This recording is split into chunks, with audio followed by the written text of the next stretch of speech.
Bienvenidos y bienvenidas a este cuarto capítulo de Redención Americana.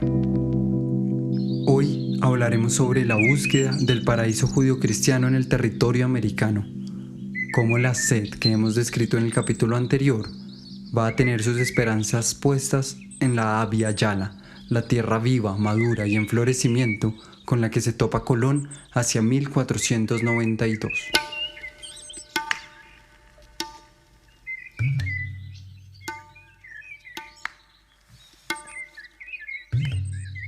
Uno de los romances más populares del siglo XII, titulado Iterat Paradisum y editado por el alemán Julius Zacher, da cuenta de la búsqueda expedicionaria de Alejandro Magno para buscar el paraíso y de la tendencia a ubicar el Edén en un monte inaccesible sobre el extremo oriente de la Ecúmene. Como lo evidenciamos en el tercer capítulo, a lo largo de la Edad Media y del Renacimiento existía un amplio interés intelectual por el paraíso terrenal. Sin embargo, dada la incertidumbre de la Ecúmene que describimos en el segundo capítulo, eran pocas las expediciones que se emprendían en su búsqueda. La mayoría del trabajo para ubicar el paraíso terrenal se dio entre los eruditos y religiosos de la época, que especulaban desde monasterios, universidades y bibliotecas a partir de los 4 ríos que se describen en el Génesis y la tradición eclesial.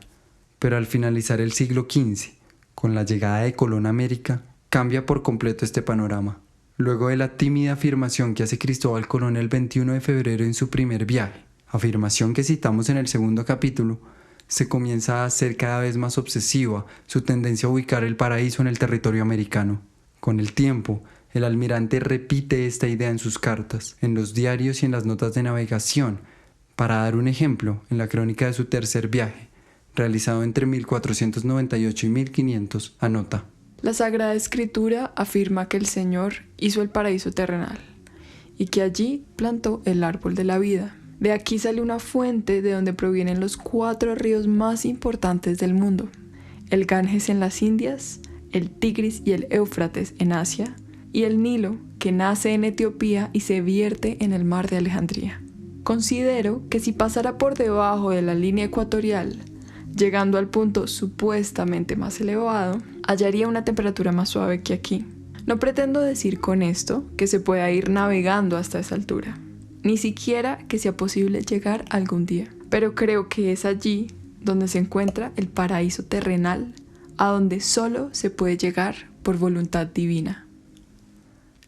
Estas declaraciones, que pueden ser de mucho interés para entender la lógica colonizadora, se pueden leer en las páginas 286 y 287 de la edición de 1922 de Fernández de Navarrete, que está subida en la página de Redención Americana.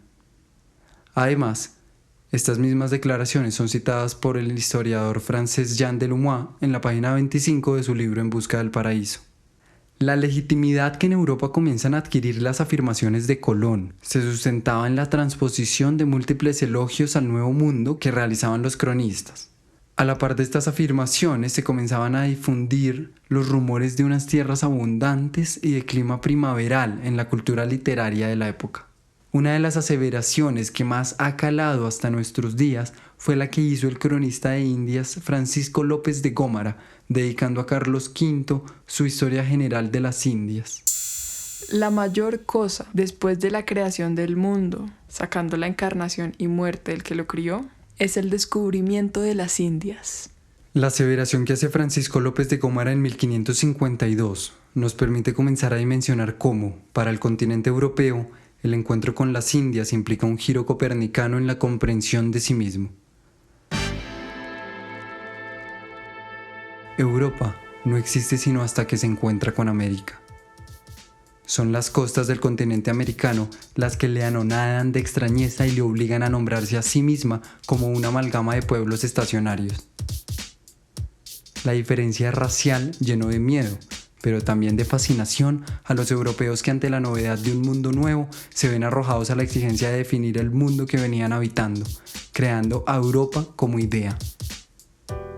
La jerarquía que Europa comienza a adjudicar al mundo se puede evidenciar en la impactante imagen de Abraham Ortelius, titulada Theatrum Orbis Terrarum, Esta imagen es realizada en 1570 y sirve de portada para lo que se conocería como el primer atlas moderno, con una representación de los continentes conocidos mediante alegorías femeninas que se emplazan de la siguiente manera. Europa, en la parte superior del frontispicio, se encuentra sentada y entronada, vestida con telas lujosas y ostentando corona y cetro. A su izquierda, como refugiado por el borde de su trono y por el cetro que empuña, se ve la orbe terrestre con una cruz empotrada en el polo superior. A los costados de Europa se encuentran dos esferas, una terrestre y otra celestial. En el segundo nivel del cuadro se yerguen en contraposto Asia y África. Asia ostenta un tarrito con incienso, mientras que África sostiene una rama de bálsamo. La cabeza de África se encuentra bordeada por rayos de sol, mientras su cuerpo se muestra con una piel oscura que apenas cubre la desnudez con un manto. En el tercer nivel, el más bajo del cuadro y el piso del portal, yace América totalmente desnuda. Su cabeza tiene un tocado y su pelo cae hasta el piso. En una de sus manos sostiene una cabeza masculina cercenada, mientras en la otra agarra una lanza larga. Entre las piernas de América yacen en equilibrio un arco y dos flechas. Detrás de ella cuelga una hamaca.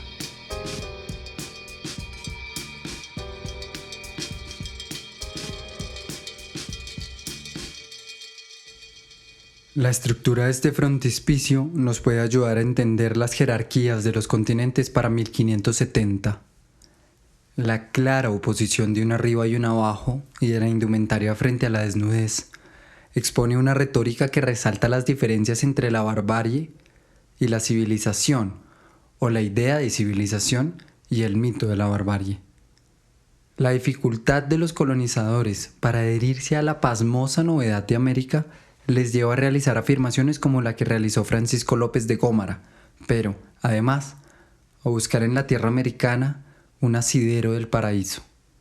Continuando con la obsesión de Cristóbal Colón frente al paraíso, encontramos la figura de Antonio León Pinelo. Esta figura nos puede ayudar a entender el juicio con el que se llegó a buscar el paraíso en América.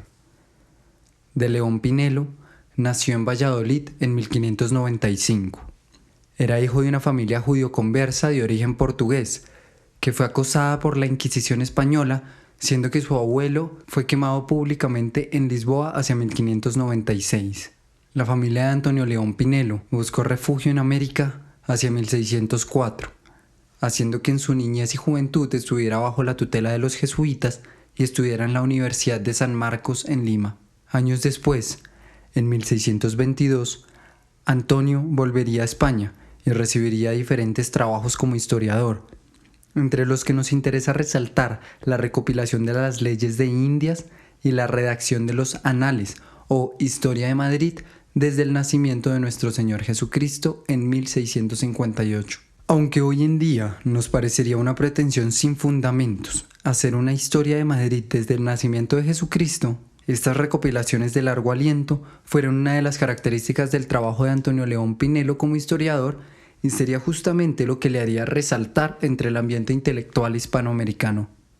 De esta manera, hacia 1650, Antonio comienza a asumir el reto intelectual de investigar el lugar del paraíso terrenal y, en 1656, publica un texto titulado El paraíso en el Nuevo Mundo, comentario apologético, historia natural y peregrina de las Indias Occidentales, islas y tierra firme del mar. En la introducción de este texto, Antonio León Pinelo anota: Intento es, y cuestión principal de este comentario, investigar el sitio y corregir el lugar que tuvo en su creación el paraíso terrenal, y si fue o pudo ser en el Nuevo Mundo, que llamamos Indias Occidentales, o en alguna de sus provincias.